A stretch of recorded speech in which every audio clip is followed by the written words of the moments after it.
បើយើងផ្ដោតសំខាន់ទៅលើបញ្ហាជំងឺអេដវិញប្រិមត្តទីមត្រីនៅវេលាថ្ងៃទី1ខែមីនានៃឆ្នាំ2026នេះបាទអាជ្ញាធរជាតិប្រយុទ្ធទៅនឹងជំងឺអេដក៏បានរៀបចំនៅកិច្ចប្រជុំក្រុមការងារធានាជីវភាពបាទនៃការឆ្លើយតបទៅនឹងមេរោគអេដនិងជំងឺអេដក្រោមរដ្ឋាភិបាលរបស់ឯកឧត្តមទេសរដ្ឋមន្ត្រីអៀងមូលីដែលជាប្រធានអាជ្ញាធរជាតិប្រយុទ្ធនឹងជំងឺអេដ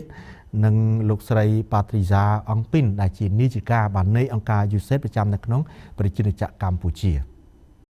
ឯកឧត្តមទេសរដ្ឋមន្ត្រីអៀងមូលីបានមានមតិស្វាគមន៍យ៉ាងកក់ក្ដៅក្នុងកិច្ចប្រជុំដ៏មានសារៈសំខាន់នៃក្រុមការងារបច្ចេកទេសផ្នែកនិរន្តរភាព STWG ជូនដល់អង្គប្រជុំ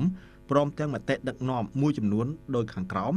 របៀបវារៈថ្ងៃនេះមិនមែនគ្រាន់តែជាការពិនិត្យកំណត់ហេតុឬការបំពេញតាមនីតិវិធីប៉ុណ្ណោះទេប៉ុន្តែគឺជាការកំណត់វាសនានៃការឆ្លើយតបដែលបានធ្វើឲ្យកម្ពុជាក្លាយជាប្រទេសដឹកនាំលើពិភពលោកក្នុងការប្រយុទ្ធនឹងជំងឺអេដส์ឯកឧត្តមបានថ្លែងថាក្នុងឆ្នាំ2025កន្លងមកនេះកម្ពុជាមានមោទនភាពដែលសម្រេចបានជិតដល់គោលដៅ95ហើយទោះបីយ៉ាងណាក៏ដោយដំណាក់កាលចុងក្រោយឆ្ពោះទៅរកការបញ្ចប់ជំងឺអេដส์នៅឆ្នាំ